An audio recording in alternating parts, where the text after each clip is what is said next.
eu vou me manifestar, é evidente que, resumidamente, sobre a primeira liminar de incompetência do Supremo Tribunal Federal e da competência do juízo de primeiro grau. Sinteticamente, o que eu vou me referir é que nós não estamos julgando pessoas com prerrogativa de foro. Estamos julgando pessoas que não têm prerrogativa de foro. E destaco que as defesas, por meio das suas petições, argumentam que o Supremo Tribunal Federal é incompetente para julgar esta ação penal. O fundamento apontado é a ausência de autoridade com prerrogativa de foro entre os denunciados, consoante a regra claríssima do artigo 102, inciso 1º da Constituição da República. Compete ao Supremo Tribunal Federal, precipuamente, a guarda da Constituição, cabendo-lhe processar e julgar originariamente.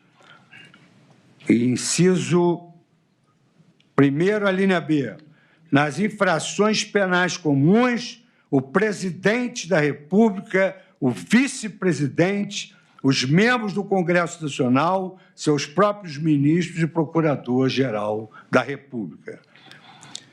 É sabido que o primeiro pressuposto que um juiz deve observar antes de ingressar na análise da peça inicial, da denúncia ou de uma petição inicial, é verificar se ele é competente. Isso é um pressuposto para o desenvolvimento regular do processo.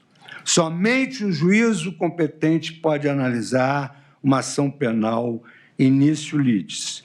E aqui, senhor presidente, saltando, porque eu vou juntar o voto, saltando várias lições, cito o professor Calamandrei, que leciona que a obediência à competência estrita da Constituição é um dos pilares do Estado de Direito. Só há jurisdição quando há competência, posto ser a competência um poder e a jurisdição o componente de correlação formal do seu exercício. Assim se pronunciou também o catedrático da Universidade de Roma, o criador do direito processual contemporâneo, Giuseppe Chioveno, em obra aqui citada, quando assenta que a competência em razão da pessoa, ela se estabelece na ratio da isonomia, da igualdade de todos e também levando em consideração a função pública. Por isso que a competência em razão da pessoa e da função que ele exerce é uma competência absoluta, mercê de a própria Constituição estabelecer uma competência constitucional excepcionalíssima que é inderrogável pela vontade das partes. Cito o criador da Escola Processual do Direito Brasileiro, Enrico Túlio Liban, incorporando, portanto, a sua lição no próprio Brasil, destacando que a incompetência ratione personae, ela é insuperável. Trago à colação o escolho do professor José Frederico Marques e também de José Carlos Barbosa Moreira, que foi um ícone do direito processual e que era um homem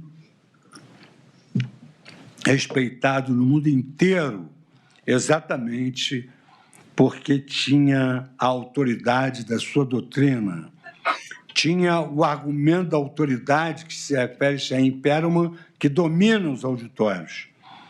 O tema de competência originária desta Corte, nos casos de prerrogativa de foro, sofreu inúmeras modificações. Inúmeras modificações. E aqui eu cito todas as modificações que essa competência sofreu e que houve uma certa banalização dessa interpretação constitucional personalíssima.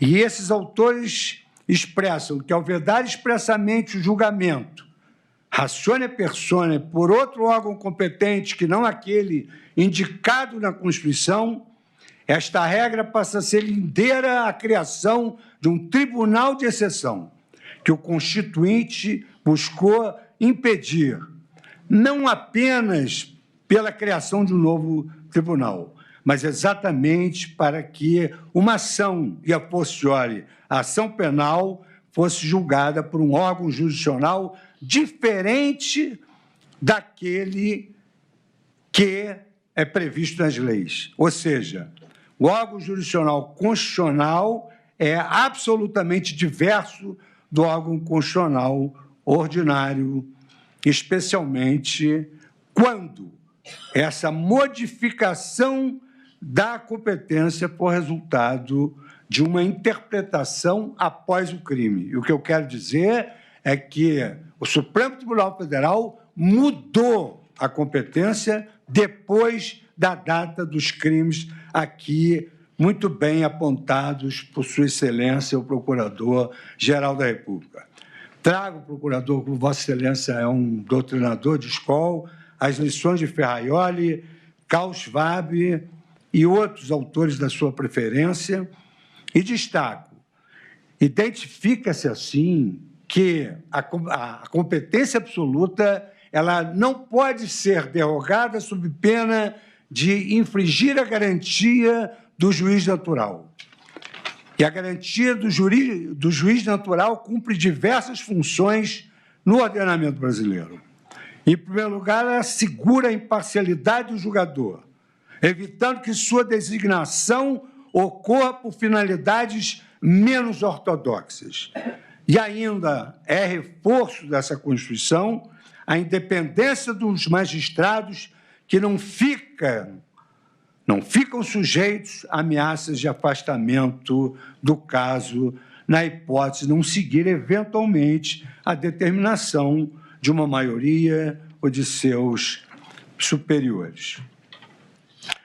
Com esta breve contextualização que avulta a densa correlação entre a relevância do cargo na República e a previsão do foro por prerrogativa, eu passo ainda a analisar essas modificações, e aí, senhor presidente, egrégia turma, eu venho desde 1964 com a edição da súmula 394, que estabeleceu essa competência, depois a modificação só quando a instrução já terminou. Enfim, trato aqui todas as hipóteses de competência e da modificação de competência.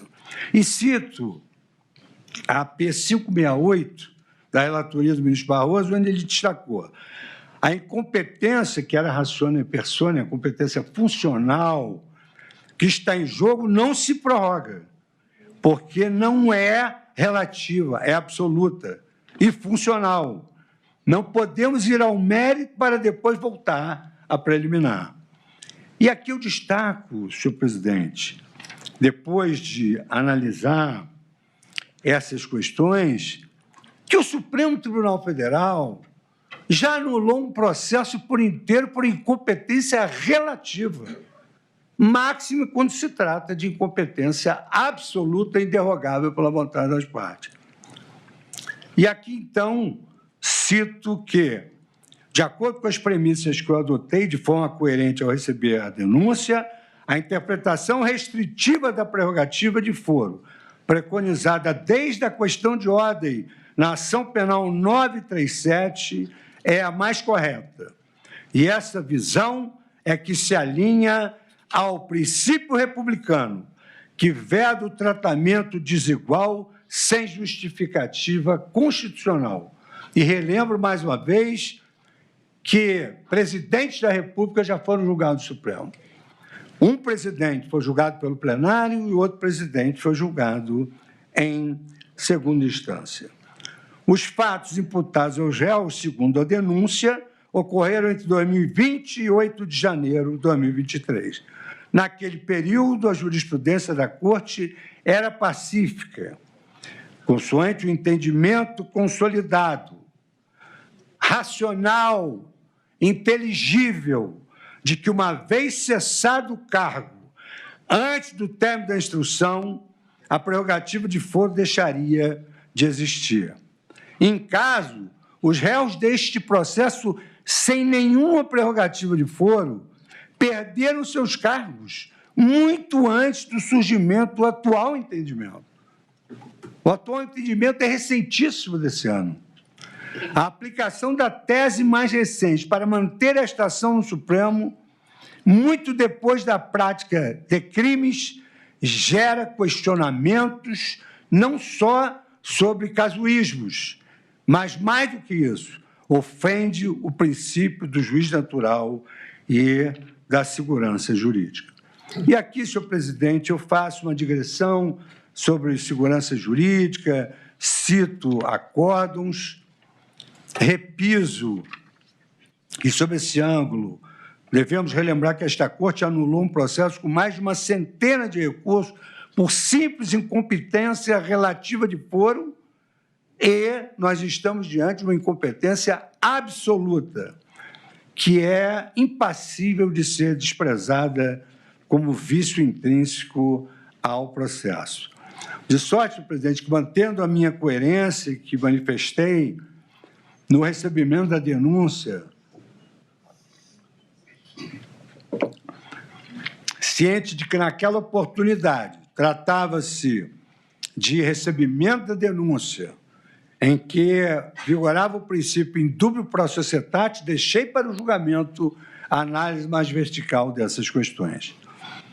Assim sendo, senhor relator, saltando todas as digressões que aqui fiz sobre o campo doutrinário e jurisprudencial, com as vênias de sua excelência, o dedicado relator, e dos que o acompanharam, meu voto é no sentido de reafirmar a jurisprudência desta Corte, adotada na questão de ordem na ação penal 937. Concluo, assim, pela incompetência absoluta do Supremo Tribunal Federal para o julgamento deste processo, na medida em que os denunciados já haviam perdido os seus cargos. E, como é sabido, em virtude da incompetência absoluta para o julgamento, impõe-se a declaração de nulidade de todos os atos decisórios praticados. De sorte, senhor presidente, que a minha primeira preliminar, ela anula o processo por incompetência absoluta.